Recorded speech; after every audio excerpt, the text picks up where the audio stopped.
تربیت کے لیے چھوڑا ہے نا. کہاں ولی بنانا چاہتی ہو نا؟ کہاں؟ سن، ایک دن اپنے بچے کو سوکھی روٹی کھاتا ہوا دیکھا، تجھے برداشت نہیں ہوا. ارے میں نے 15 سال سوکھی روٹیاں توڑی ہے، اب میرے مرغ کھانے پر تجھے رشک آتا ہے. دیکھ وہ کھائی ہوئی مرغ کی ہڈیاں حضرت پیران پیر نے سامنے رکھ دی، کہا دیکھ یہی وہ مرغ تھا جو میں کھا رہا تھا، دیکھ. اور ان ہڈیوں پر سے ہاتھ پھیرا تو مرغ پھر سے زندہ ہو گیا. یہ دیکھی تو حیران ہوئی، فرمایا تیرے بیٹے کو یہ بنانے کے لیے ہی تو سوکھی روٹیاں توڑوا رہا ہوں.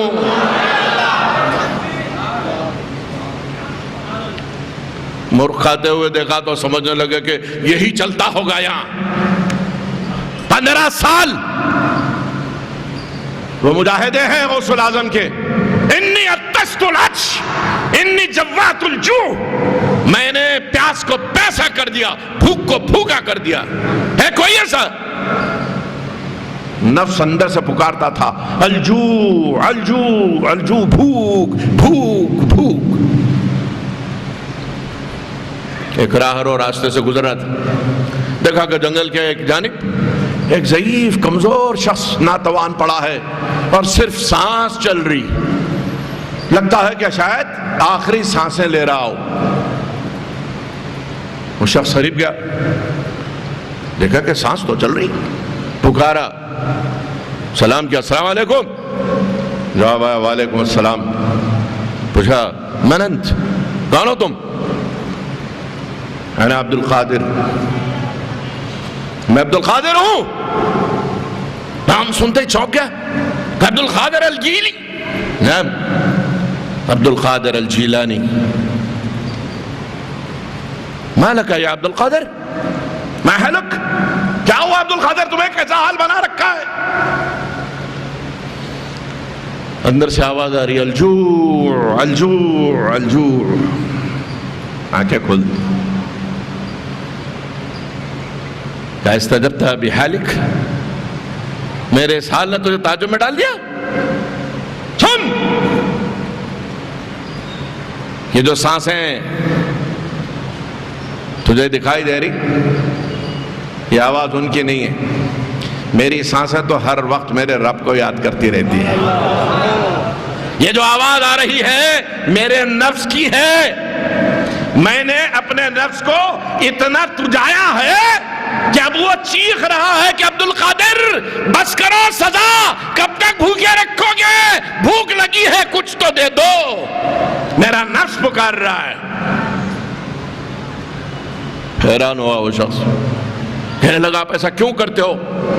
کہا تمہیں معلوم نہیں، ایسا کرنے کے بعد ہی یہ نفس قابو میں آتا ہے. نفس کشی جسے کہتے ہیں وہ ایسے ہوا کرتی تھی. ہم نے اپنے بزرگوں کی زندگیوں کے حالات میں پڑھا ہے، 40 دن کے چلے، مسلسل عبادتیں. 40 دن میں ایک اناج پسند کر لینا کہ 40 دن ہم یہی ایک اناج کھائیں گے. کتاب ہمارے پاس ہے، میں نے پڑھا ہے، اس میں حالات شاہ کے نام سے کتاب ہے، یا پاشا کے دادا حضرت، ان کی زندگی کا واقعہ سنا رہا ہوں. 40 دن کا چلہ، وہ چلے میں ایک ہی اناج، کوئی ایک اناج، چاہے چاول لے لو، چاہے چنا لے لو، چاہے مکئی لے لو، کوئی دال لے لو، کوئی ایک اناج، 40 دن وہی کھانا. آپ بتائیں مجھے ایک ہی اناج آدمی کیسے کھائے گا اور کیا کیا بنا کے کھائے گا؟ پھر شرط یہ ہے کہ اس ہتھیلی سے بڑی اس اناج کی روٹی نہ ہو اور ایسی 3 روٹیوں سے بڑھ کے وقت میں نہ کھائے. اور پیاس لگے تو ایک چلو میں جتنا پانی آتا ہے اتنا ہی پیے، اس سے بڑھ کے نہ پیے. اور وہ بھی ایک وقت سے دوسرے وقت تک، یعنی صبح سے دوپہر تک 3 مرتبے سے زائد ایسا پانی نہ پیے. 40 دن کا چلہ. بھائی یہ تو چنا، چاول، مکئی، کوئی ایک اناج کی بات کر رہا ہوں. ہماری پسندیدہ غذا بریانی بھی اگر آپ کو 2 دن صبح دوپہر شام دیے، تیسرے دن سامنے لائے تو منہ پھیر لیتے. ارے بس حضرت ٹھیک ہو گئی، کب تک کھلاتے جی؟ گھن آ گئی، نہیں چاہیے اب یہ بریانی۔ جو چیزیں پسند سے کھاتے ہیں وہ بھی ایک وقت کے بعد پسند کا خاتمہ کر دیتی، طبیعت ڈوب جاتی، چڑچڑاہٹ آ جاتی، اریٹیٹ ہو جاتا آدمی، زچ ہو جاتا اس سے۔ اور وہاں یہ حال ہے 40 دن یہ کیا، اس کی محبت میں یہ کیا، تب ادھر سے آواز آئی، بندے تو نے ہماری محبت میں اپنے ارمانوں کا خون کیا، چین سکون کو خدا حافظ کہا، ساری آسائشوں کو خیر بات کر دیا، اب بول تجھے کیا چاہیے، ہم دینے تیار ہیں، بول تجھے کیا چاہیے۔ تبھی آواز آتی ہے، مولا کچھ نہیں چاہیے، تیری رضا چاہیے، بس میاں تم خوش ہو جاؤ، یہی تو ہے سب کچھ، ہماری زندگی کی متاع، اسی کے لیے تو یہ سب کچھ ہو رہا ہے۔ جب ایسا ہو جاتا ہے نا تو پھر وہ مٹی پکڑتے ہیں تو سونا ہو جاتی ہے، مردے کو چھیتے ہیں تو زندہ ہو جاتا ہے، تب ہوتا ہے ایسا، ہوتا ہے۔ سیدنا غوث العظم کے دربار میں ایک شخص آیا، ابو غالب فضل اللہ ان کا نام تھا، بڑے متوب آدمی تھے اس دور کی، بہت دولت مند آدمی تھے۔ عرض کرنے لگے سرکار غریب خانے پر دعوت ہے، کل دوپہر میں خاصا میرے پاس تناول فرمانا۔ کہا تمہیں معلوم ہے ہم کیا کھاتے ہیں؟ معلوم ہے، روٹی اور شیروا مجھے چاہیے۔ کیا بنا دوں گا، مجھے ہی بلایا یا اور بھی لوگ آئے؟ کہا سرکار آپ کی دعوت ہے تو بہت سو کو بلا لیا ہے، سبھی آپ کے ساتھ کھانا کھانا چاہتے؟ کہا اچھا منظور، سب کے لیے تو نعمتیں بنی۔ سیدنا غوث العظم دستگیر پیرانے پیر کے لیے ان کی پسند کی روٹی اور وہ شوربہ تیار ہوا، جا کے دسترخوان پہ بیٹھے، کہا سب کو بلا لو کھانے کے لیے۔ سب لوگ جمع ہو گئے، دیکھا دور مکان کا بڑا حصہ ہے، بڑا سا ہال ہے گھر میں، دور ایک بڑی سی ٹوکری ہے ڈھکی ہوئی رکھی ہوئی، کہا وہ لاؤ۔ اب یہ صاحب خانہ پریشان، جی سرکار آپ پہلے کھانا کھا لی، کہا نہیں وہ لاؤ یہاں۔ دو آدمی بھاگے، وہ بڑا بھٹا اٹھا کے لائے، دسترخوان پہ رکھ دیا۔ مسکرا کے پیرانے پیر نے فرمایا میاں تم ہماری دعوت نہیں کرنا چاہتے تھے، یہ کام کروانا چاہتے تھے، اس لیے پہلے یہ کام کر رہے ہم۔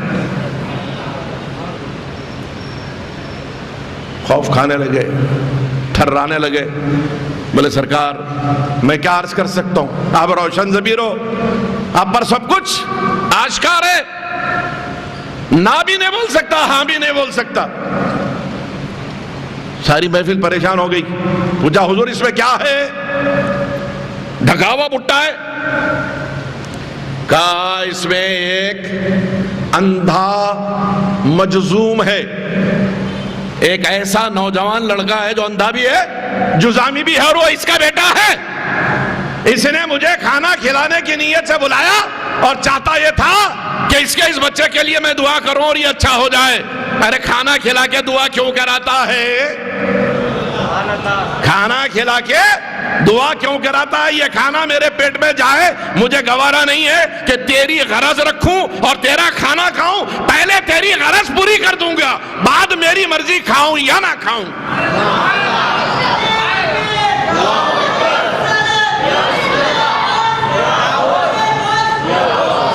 وہ بٹے سے ہاتھ اٹھایا، ڈھکن ہٹایا، اندر ہاتھ ڈالا، حکم فرمایا اٹھ کھڑا ہو جا۔ جب باہر نکلا تو ایک حسین و جمیل نوجوان برآمد ہوا، آنکھیں اچھی ہیں، جسم کا جزام غائب ہے۔ اب یہ ابو غالب فضل اللہ نے یہ جو منظر دیکھا، حضرت نے پلٹ کے پوچھا یہ تیرا بیٹا؟ کہا سرکار بٹے میں جو ڈالا تھا وہ الگ تھا، بٹے سے تم نے کس کو نکالا ہے؟ کس کو نکالا ہے؟ یہ نائب رسول ہیں، سرکار دو جائیں غزوے سے تشریف لا رہے تھے، پانی کی بڑی قلت تھی، موسم بڑا شدید گرم تھا، صحابہ سے فرمایا جاؤ پانی تلاش کرو. ادھر ادھر پانی تلاش کرے، کہیں پانی کا پتہ نہ چلا. دیکھا کہ ایک حبشی مخالف فوج کا ایک مشکدوں میں پانی بھر کے جا رہا، صحابہ نے اسے گھیر لیا. ایک صحابی دوڑے حضور کے پاس، اس کو روک لیا وہاں، اور ایک وہاں دوڑے، عرض کیا رسول اللہ ایک شخص مشکدہ لے جا رہا ہے پانی کا، اگر آپ حکم دو تو یہاں لا لیتے. فرمایا ہاں لاؤ. اب ایک آدمی کو 25-50 گھیر لیں گے، تیر تلوار ساتھ ہے، سب جنگی سے تو آ رہے، سامان حرب ساتھ ہے. وہ ڈر کے خوف کھانے لگا کہ ہوائی پانی ہونا، پانی لے لو، جان مت لو. نہیں تمہیں ہاتھ نہیں لگائیں گے، ہم مسلمان ہیں، کسی کو دھکا نہیں لگاتے، صرف تمہیں ہمارے سرکار کی بارگاہ میں پیش کرنا چاہتے. سرکار مدینہ کے پاس جب وہ آیا، سرکار کو دیکھا، کچھ نصیبی اس کی، پانی کہاں تک پہنچا دیا. سرکار کو دیکھا، سرکار نے فرمایا میں جانتا ہوں کہ تم اپنی فوج کے لیے پانی لے جا رہے ہو، لیکن یہ پانی تمہارا بھرا ہوا ہے. کہا ہاں میرا بھرا ہوا ہے. کہا تمہیں اختیار ہے نا؟ کہا ہاں اختیار ہے. تمہاری اجازت ہو تو میں ذرا سا پانی اس سے لے لوں. اس نے کہا صرف آپ لیں گے یا یہ سب لیں گے؟ کہا نہیں، میں تمہاری اجازت سے ذرا سا پانی اس سے لے لیتا ہوں، اس کے بعد تمہاری مرضی. کہا اچھی بات. تو حضور نے وہ مشکدہ قریب کیا اور تھوڑا سا پانی نوش فرمایا. اس کے بعد فرمایا اگر تمہاری اجازت ہے تو اس برتن میں پانی لے لیتا ہوں، جتنا پانی تم لائے ہو اتنا واپس کرنے کی ذمہ داری میری. جتنا تم لائے ہو اتنا واپس لوٹانے کی ذمہ داری میری. کہا میرا اگر مجھے مل جاتا ہے تو اعتراض کی کیا بات ہے؟ بھلا ہوگا سب کا، پیاسے پانی پی لیں گے. سرکار نے صحابہ سے فرمایا جتنے برتن ہیں لا لو، جتنے ہیں لا لو. سارے برتن اس مشکیزے سے بھر لیے گئے. اس کے بعد دیکھا تو مشکیزہ بھرے کا بھرا ہے. اب جب یہ دیکھا کہنے لگا سچ سچ بتانا آپ کون ہو، آپ کون ہو؟ سرکار مدینہ اٹھے، فرمایا میں تو میرا تعارف تجھے دوں گا، تو میرے قریب آ. تو نے ان سب کی پیاس بجھائی، قریب آ، پیشانی کو بوسا لیا. جیسے ہی سرکار نے پیشانی چومی، حدیث میں ہے کہ وہ کالا حبشی اتنا حسین و جمیل ہو گیا کہ اس کے حسن پر صحابہ رش کرنے لگ گئے.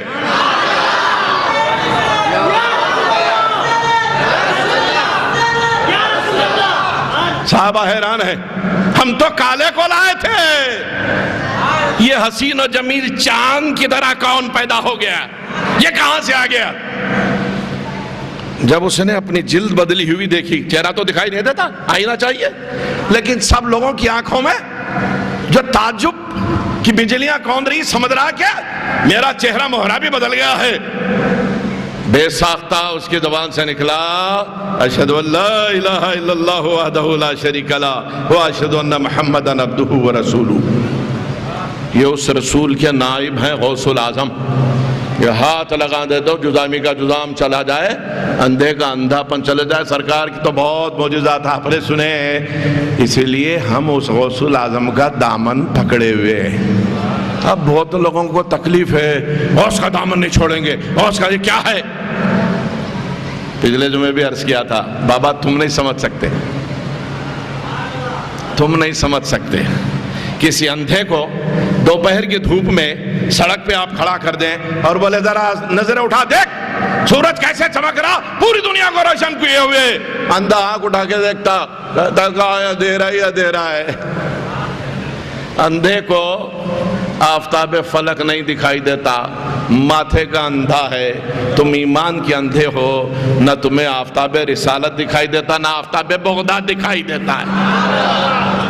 یہ تو نصیب والوں کی بات ہے، نصیب والوں ہی کو ملتا ہے، نصیب والوں ہی کی باتیں ہیں. اللہ کا کرم ہے کہ اللہ نے ہم کو غوث العظم کے دامن سے وابستہ کیا ہے. لکھا ہے کتاب میں، اوپر ٹائٹل بڑا اچھا بناتے ہیں، الامام، امام بھی مانتے ہیں سیدنا عبد القادر جیلانی رحمت اللہ علیہ، اور 11ویں شریف. اب اندر زہر اگل رہے، یہ 11ویں شریف بدعت ہے، ناجائز ہے، شرک ہے، یہ ہے وہ ہے، نہ جانے کیا کیا ہے. پھر عبد القادر جیلانی کو امام بھی مانتے ہیں۔ حجی بابا تم کو معلوم یہ 11ویں شریف کیوں بنی؟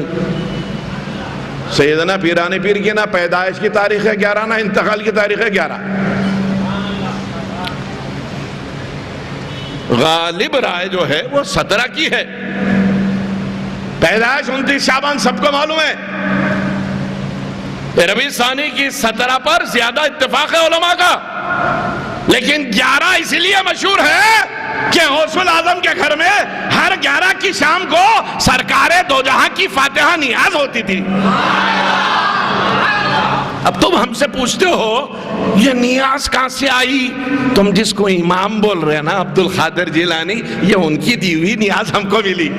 بدنصیب تم ہے، امام کو امام مانتے، امام کی پیروی نہیں کرتے۔ امام کو امام بھی مانتے، کتاب پہ لکھا ہے امام سیدنا عبد القادر جیلانی۔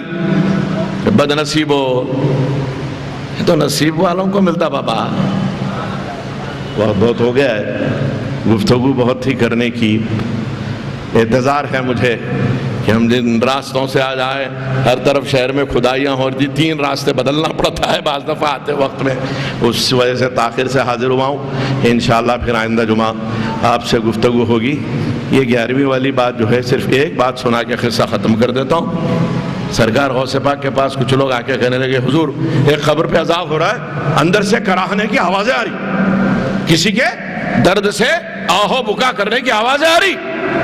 سرکار غوث الاعظم نے پوچھا کیا وہ شخص کبھی ہمارے مدرسے میں تعلیم پانے کے لیے آیا تھا؟ بولے نہیں آیا۔ پھر پوچھے کیا وہ کبھی ہمارے وعظ کی محفل میں شریک ہوا؟ بولے نہیں ہوا۔ پھر آپ نے پوچھا کبھی ہمارے دسترخوان پہ کھانا کھایا؟ بولے نہیں کھایا۔ اب مورخ تو تاریخ کا یہ واقعہ لکھ رہا ہے، اب ان کی زبان گدگداتی اندر سے۔ آپ لوگ بولتے ہیں نا روشن ضمیر ہیں بول کے، روشن ضمیر تھے تو ان کو معلوم ہونا چاہیے تھا دسترخوان پہ کھایا کیا نہیں کھایا، مدرسے میں آیا کیا نہیں آیا، واعظ میں شریک ہوا کیا نہیں ہوا، کائی کو پوچھ رہے ہیں؟ ارے ان کو بھی نہیں معلوم جی حضرت، پوچھنا پڑتا۔ ہاں صحیح بات ہے میاں۔ غوث الاعظم نے لوگوں سے وہی باتیں پوچھی جو دنیا دیکھ سکتی تھی۔ مدرسے میں آیا لوگ دیکھے ہوں گے، دسترخوان پہ کبھی کھایا لوگ دیکھے ہوں گے، واعظ میں شریک ہوا 80,000 کا مجمع ہوتا تھا کوئی تو دیکھا ہوگا۔ جب ہر طرف سے منفی جواب ملا، دنیا جو دیکھ سکتی تھی وہ نہیں ہے، تو غوث الاعظم نے وہ سنایا جو کوئی دیکھ نہیں سکتا تھا۔ فرمایا سنو یہ ہمارے مدرسے میں نہیں آیا، ہمارے دسترخوان پہ نہیں کھایا، ہماری محفل واعظ میں بھی نہیں آیا، مگر ایک دفعہ یہ ہوا ہم جا رہے تھے، ہم کو دیکھا، دل ہی دل میں سوچا اللہ کے یہ محبوب بندے ہیں، اللہ کے یہ محبوب بندے ہیں۔ ہم نے رب سے یہ معروضہ کیا ہے مولا تیرے عبد القادر کو اس نے تیرا نیک بندہ سمجھا ہے، تیرے عبد القادر کی لاج رکھ لے، اس کا عذاب ختم کر دے۔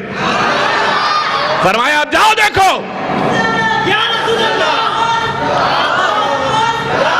فرمایا اب جاؤ دیکھو، جا کے لوگ دیکھے تو عذاب موقوف ہو چکا تھا۔ دل میں غوث اعظم کو اللہ کا ولی سمجھے تو یہی نہ ملتا۔ اور سرکار غوث پاک نے کیا پوچھا؟ کبھی ہمارے دسترخوان پہ کھایا؟ یہ نہیں سمجھنا غوث اعظم کا دسترخوان اڑ گیا، ارے 11ویں کا دسترخوان غوث اعظم کا ہی ہے، یہ ہماری خوش نصیبی ہے، ہماری خوش نصیبی ہے، ہم کو میسر آتا، تمہیں کہاں ملتا۔ صلی اللہ تعالیٰ علیہ خیر خلق سیدنا